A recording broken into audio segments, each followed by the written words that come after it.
Señor, queremos, Señor, aprender de ti, Espíritu Santo. Señor, trata con cada uno de nosotros según nuestras necesidades en este día, Señor, e ilumínanos con tu Espíritu Santo para que podamos entender y escuchar lo que el Espíritu Santo le está hablando a su iglesia, Padre, y adelanta tu reino. Amén y amén.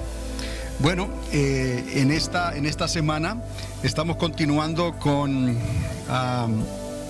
las visiones de Zacarías, que son unas visiones, son 8, les hablé la semana pasada, que muy poco se habla de esas visiones, pero son tan importantes esas visiones porque precisamente hablan de lo que se va a hacer durante el milenio. Y estemos entendiendo ya, como les dije antes, cuando hablamos del milenio, que comenzamos a estudiarlo en el libro de Apocalipsis, comenzamos a estudiarlo desde el libro de Daniel, el profeta. Pero muy pocos introducen estos otros profetas en los estudios de Apocalipsis y de Daniel. Y el asunto es que nos hemos dado cuenta, obviamente, que basado en la suma de la palabra es la verdad. A través de toda la Biblia encontramos entonces situaciones que apuntan hacia el milenio de Cristo y que no necesariamente están escritas de igual manera en el libro de Apocalipsis o en el libro de Daniel. ¿Qué les digo con esto? Pues que al ir a Zacarías, al ir a Ezequiel, al ir a Ageo y Joel, sacar estas profecías, entonces podemos entender mejor cómo es que el reino, el milenio se va a ir formando y se va a establecer literalmente aquí en esta tierra. Para muchos cristianos eso es como un sueño, que Cristo va a venir y va a establecer un reino literal de 1000 años. Y quizás para muchos sea demasiado tarde. El propósito de lo que el Espíritu Santo está haciendo hoy es despertar a la iglesia, al pueblo de Dios, para que, al igual como les he dicho antes, como el Espíritu Santo obró en aquellos valientes de David, aquellos que discernieron los tiempos, discernieron las estaciones no solamente, sino el tiempo en que David estaba siendo levantado como rey de Israel. Así nosotros hoy también, como los hijos de Isaacar, podremos discernir los tiempos donde nuestro Mesías, Jesús de Nazaret, el mismo hijo de David, viene otra vez a establecer su reino. Síganme en esta noche con lo que les voy a enseñar. Hay algunas cosas que quizás sean relativamente nuevas, pero cuando es algo nuevo trato de darle los versículos de primera para que puedan entonces ir familiarizándose con esos escritos. Lo que quiere decir es que tendrá que ir a esos profetas, a esos libros y repasar esa información. Pero les digo algo, recuerde que el Señor vino a esta tierra para restaurar lo que se había perdido. Él vino para redimir, para hacer todas las cosas nuevas eventualmente. Pero hay algo que tenemos que entender, que el pueblo de Dios, Israel, fue restaurado anteriormente, después de aquellos primeros 70 años que estuvieron en el cautiverio bajo Nabucodonosor en Babilonia, como la historia ya nos dice. Pero después de ese tiempo, el Señor vino aquel montado sobre el pollino de asna, vino como un rey encubierto, por decirlo así. A los suyos vino y los suyos no le recibieron. Entonces vemos como Él viene, como decir, a mitad de camino, sorpresivamente Él viene y Él establece el fundamento. ¿Quién es el fundamento? Cristo Jesús. Él es la piedra angular. Recuerde que al principio de la restauración, antes de que el Mesías viniera, Él estaba presentado a manera de Zorobabel, aquel que fue tocado por el Espíritu de Dios, que aquellos eran los constructores, aquellos eran los entendidos en las medidas de los muros de la ciudad. Esdras y Nehemías habla de esa historia de restauración. Esa fue la primera restauración. Zorobabel y Josué también como sumo sacerdote. Ellos eran lo que se llama prototipo de nuestro Señor Jesucristo, sombra de lo que había de venir. Pues no solamente fue sombra prototipo de lo que había de venir en Cristo, sino que también fueron sombras de lo que iba a ocurrir en los templos que iban a ser construidos, en los reinados que iban a ser establecidos. Tenemos entonces una primera restauración después de aquellos primeros 70 años en el exilio, bajo el liderazgo de Zorobabel y de Josué. Ellos eran los constructores. Entonces luego viene el Mesías deseado, el renuevo. Viene y no es reconocido como rey, pero él viene y establece en algo pequeño, como él mismo se identifica. El Padre lo identifica como algo pequeño que vino y no le prestaron atención, fue como desapercibido. Pagaron un precio muy pequeño por él, 30 monedas de plata, y esas monedas fueron y las depositaron entonces eventualmente en el tesoro del templo. Y nos cuenta una historia que parece que no tuvo un final como se supone que ese final fuera de victoria, de triunfo, que estableciera el reino y se impusiera al yugo y a la bota romana, como se dice, ¿no? Pero en realidad lo que estaba pasando era que se estaba cumpliendo el plan de Dios. ¿Por qué? Porque Dios iba a permitir que sí, ese renuevo de Josué, de Zorobabel, como también se le puede identificar, iba a regresar otra vez. Él iba a establecer su reino milenial, y también entonces él iba a estar a cargo de la construcción del templo. Y aquí es donde comenzamos a atar los cabos, porque él vino como a mitad de tiempo. La primera restauración ocurrió en los primeros 70 años que el pueblo de Dios estuvo en cautiverio. Él vino y estableció entonces el fundamento, y de ahí trajo la redención por la fe y por la gracia. Pero luego él regresaría otra vez, y entonces él establecería su reino, y él iba a arreglar cuentas, y le iba a dar oportunidad entonces a toda la casa de Dios, a la casa de Judá, como se divide la casa de Judá y la casa de Israel, que fue dividida. Esa casa será restaurada. ¿Y cuándo es que esto va a ocurrir? Entonces, en el tiempo del milenio, que es lo que conocemos como el tiempo de la restauración para los de Israel. Pero de boca del Señor es un tiempo de regeneración, donde Él hará algo nuevo. Es como decir, como les dije antes, como si fuera un nuevo orden. Y después de ese milenio, ya usted sabe la línea que llevo, ¿no? Después de ese milenio, Él entregaría su reino al Padre.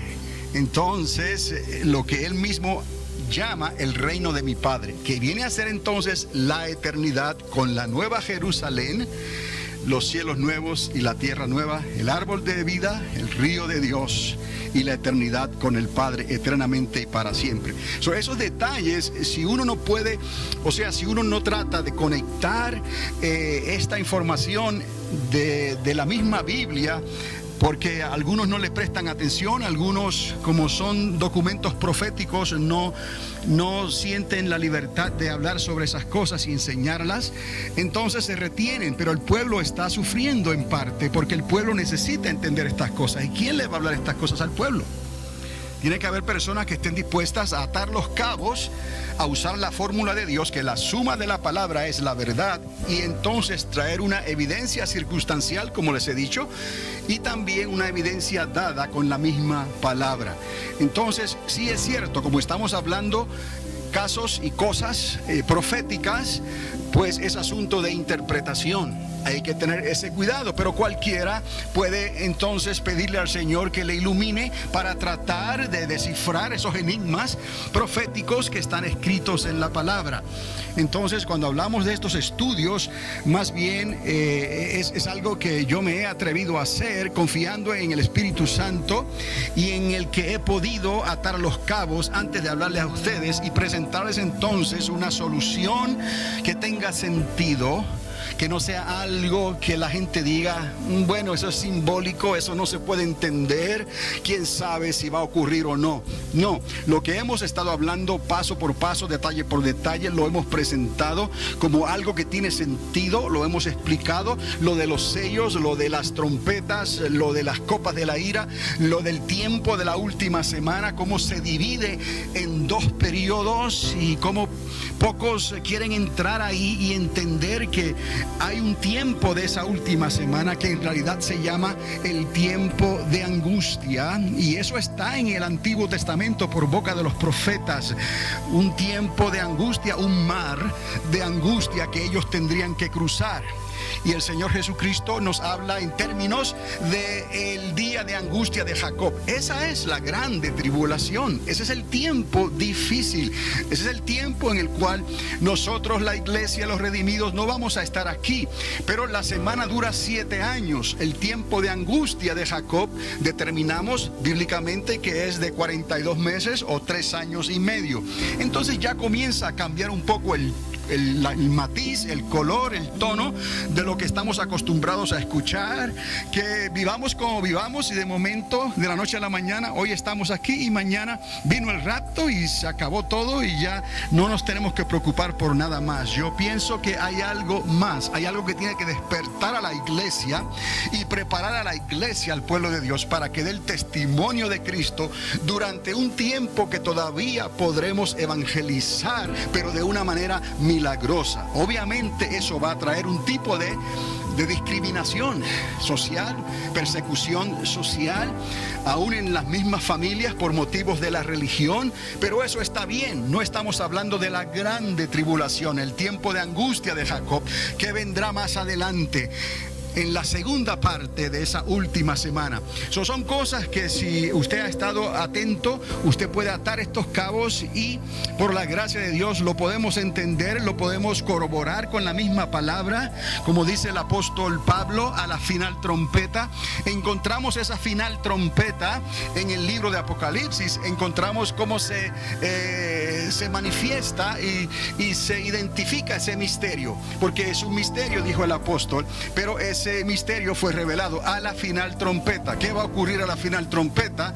Ahí entonces aprendimos y entendimos que es esa palabra que se utiliza en el griego arpazo, de tomados, ¿no? La metamorfosis, transformados entonces en un abrir y cerrar de ojos. Y que hay dos testigos, hay 2 olivos que tendrán un ministerio específico, y es un ministerio de unción. Estarán en la tierra durante esa primera mitad de la última semana, y es algo que nosotros tenemos que entender también, cómo la iglesia podrá trabajar junta bíblicamente durante ese tiempo que todavía es de gracia, pero es un tiempo de preparatoria, un tiempo donde el Señor estará dando una última oportunidad para esa gran cosecha y para esa pesca milagrosa antes que se escuche la final trompeta. Y entonces ya hablamos sobre esto.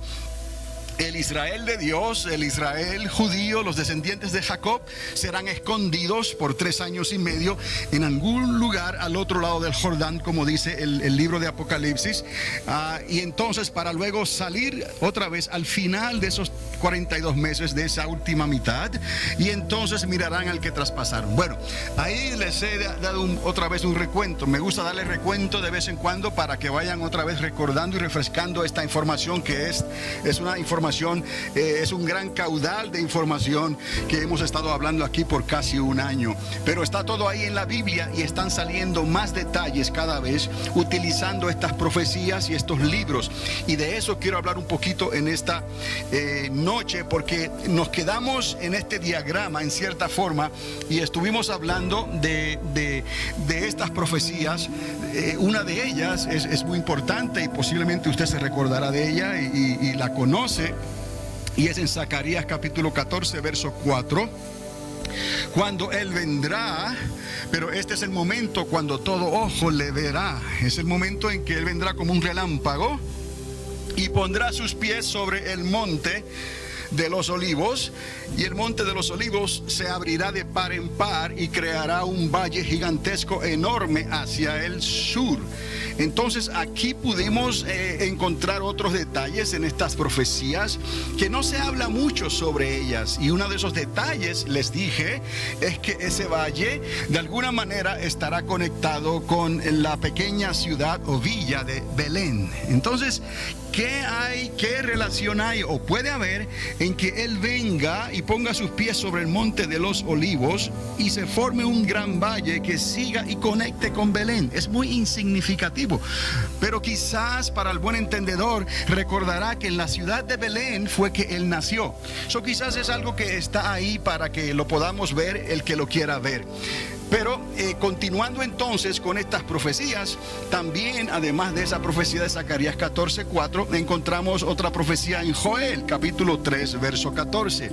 Y Joel nos habla entonces de ese valle específico, o el valle de la decisión. ¿Por qué se llama el valle de la decisión? Porque en realidad el nombre es Josafat, es el valle de Josafat, y así usted lo puede encontrar en la Biblia, ¿no? Cuando lo lee en ese capítulo. Pero Josafat también significa juicio.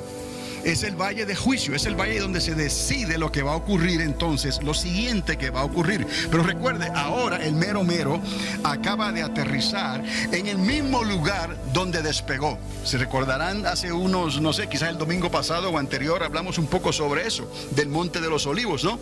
De ese mismo lugar Él despegó, en ese mismo lugar Él va a regresar, dicho por la palabra y por los ángeles que estaban allí.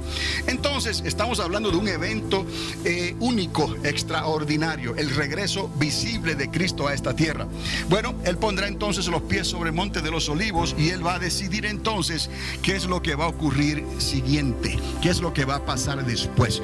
Entonces hay otra profecía que la encontramos en Zacarías capítulo 14 verso 12, que es muy interesante también. Estamos viendo cómo esto está comenzando sobre el Monte de los Olivos.